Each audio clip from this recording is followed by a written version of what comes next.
नमस्कार मित्रहो, प्रेमाची गोष्ट या मराठी मालिकेच्या आजच्या भागात आपण पाहणार आहोत की सावनी ही सईमाला शोधत असते, तर मुक्ता ही सईला घेऊन घर सोडून निघून गेलेली असते। तर घरात इंदिरा, स्वाती आणि लकी हे सागरला विचारतात की तुझ्या समोर मुक्ता ही सईला घेऊन गेली, तुझं लक्ष कुठं होतं, तुला सईकडे लक्ष देता आलं नाही का, ती मुक्ता त्या सईमाला कुठं घेऊन गेली, आता कुठं बघायचं असे ते बोलत असतात। तर सागर बोलतो की मला काही माहिती नाहीये, मुक्ता त्या सईमाला कुठे घेऊन गेली आहे, माझं लक्ष होतं, ती माझी नजर चुकून सईमाला घेऊन गेली असे ते विचार करत असतात आणि सागरला याबाबत चिंता वाटत असते।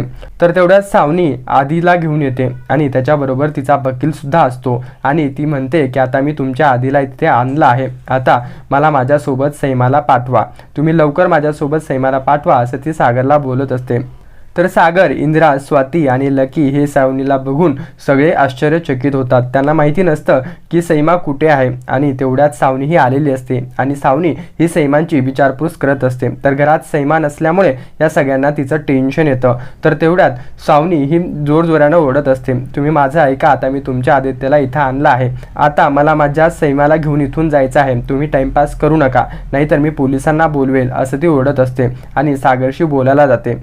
तर तेवढ्यात इंदिरा ही आधी आला म्हणून आधीला मिठी मारते आणि म्हणते की माझं बाळ कुठं होतं, तुझ्याशिवाय हे घर पोरकं मला वाटत होतं आणि ती आधीला कवटाळून रूममध्ये घेऊन जाते। तर तेवढ्यात सावनीचा नाईलाज होतो आणि ती सागरची कॉलर धरते आणि सांगते की आता तू वेळ वाया घालू नको, माझी सईमा कुठे आहे हे मला सांग, नाहीतर मी पोलिसांना बोलावेल। तर सागर म्हणतो की घरात सईमा आणि मुक्ता नाहीये, मुक्ता सईमाला घेऊन कुठे गेली हे मला माहिती नाहीये, घरात ते शोधत नाही, आम्ही सकाळपासून त्यांना शोधतोय।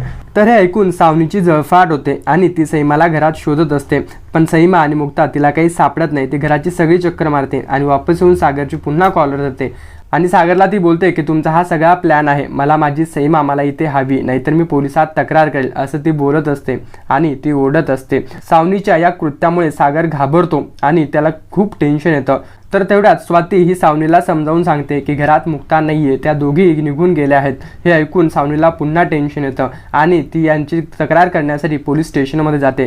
पोलीस स्टेशनमध्ये गेल्यावर ती तिथे पोलिसांना सांगते की सागर आणि त्यांचा हा सगळा प्लॅन आहे, ती मुक्ता माझ्या लेकीला घेऊन निघून गेली आहे, ती कुठेही शोधत नाही, मला खूप टेन्शन आलं आहे। तर तेवढ्यात पोलीस त्यांना म्हणतो की या प्रकरणात स्वतः कमिशनर यांनी लक्ष घातलं आहे, त्यामुळे तुम्ही चिंता करू नका, कमिशनरनं सगळी नाकाबंदी केली आहे, त्यामुळे तुमची लेक तुम्हाला लवकरच मिळून जाईल। तर याच गोष्टीचा फायदा ही सावनी घेते आणि सावनी पुन्हा म्हणते की त्या मुक्तानं माझ्या लेकीला पळवलं आहे, माझी एकुलती एक लेक होती, तिला मिळवण्यासाठी मी खूप मोठा लढा दिला आहे, असं ती प्रेमाचं नाटक कर, मी तिला खूप प्रेम केलं असतं अशी ती बोलत असते आणि पोलिसांना त्याबाबत तक्रार करते आणि सांगते की संध्याकाळपर्यंत मला माझी मुलगी हवी आहे, तुम्ही बस स्टँड, रेल्वे स्टेशन सगळीकडे त्या मुक्ताचे आणि सईमाचे फोटो लावा, लोकांना दिसेल की तुम्ही मला लगेच कळवा, मला माझी मुलगी संध्याकाळपर्यंत कोणत्याही हलाखीच्या परिस्थितीत मला मिळून द्या असं ती पोलिसांना सांगते आणि तिथून निघून जाते।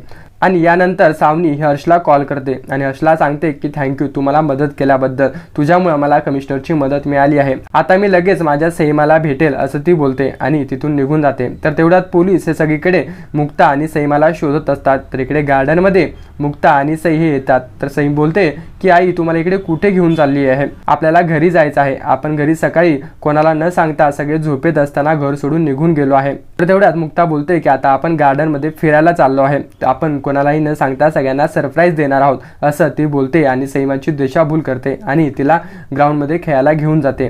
तर तेवढ्यात पोलिस येतात आणि पोलिस आल्यावर विचारतात, तर तुम्हाला ही बाई आणि एक मुलगी दिसली का, या बाईनं या मुलीला पळवलं आहे असे ते बोलत असतात आणि फिरणाऱ्या लोकांना यांच्याबाबत चौकशी करत असतात। तर तेवढ्यात दोन सिस्टर्स येतात, त्यांच्या हातात सईमा आणि मुक्तांचा फोटो असतो आणि ते लोकांना विचारतात की तुम्हाला ह्या दोन जोडी दिसली आहे का, या बाईनं या मुलीला पळवलं आहे, तुम्हाला जर दिसले तुम्ही कळवा असं ती सगळ्यांना विचारत असतात। तर तेवढ्यात मुक्ताची नजर त्या पोलीसवाल्या बाईकडे जाते आणि ती खूप घाबरते आणि सईमाला सांगते की सईमा, आता आपल्याला शांत बसायचं आहे। तर तेवढ्यात मुक्ता घाबरून सईला बोलते की सई, तू कुठेही जाऊ नको, आपल्याला इथे शांत बसायचं आहे। तर सई विचारते, आई आपण खाली का लपतोय, आपण काय चुकी केली आहे, तुम्ही मला असं काऊन लपवता। तर मुक्ता बोलते की बाळा, तू अजून लहान आहेस। तर मुक्ता ही सईला बोलते की बाळा, तू चित्र काढ। तर सई बोलते की मी चित्र आता फॅमिलीचं काढणार आहे। हे ऐकून मुक्ताला प्रेमाचा फांजर फुटतो, ती म्हणते की या मुलीला कुटुंबाबद्दल किती जिव्हाळा आहे असं बोलून तिच्या मनात सईबद्दल प्रेमाचं काहूर फुटतं। तर तेवढ्यात 2 पोलीस सिस्टर तिला दिसतात आणि त्या सुद्धा यांच्याबद्दलच चौकशी करत असतात. हे पाहून मुक्ता खूप घाबरते आणि डोळ्यात गॉगल घालून तोंडाला ती बांधून घेते आणि ती खूप भयभीत झालेली असते आणि सईमाला बोलते की सईमा तू शांत बस, आपल्याला इथून काहीही न करता आपल्याला सामान घेऊन निघून जायचं आहे. आणि ती खूप घाबरते आणि इथेच मालिकेचा भाग संपतो. अशाच मालिकेच्या स्टोरीज जाणून घेण्यासाठी आत्ताच आमच्या YouTube चॅनलला सबस्क्राईब करून समोरील घंटीचं बटन दाबायला विसरू नका. धन्यवाद.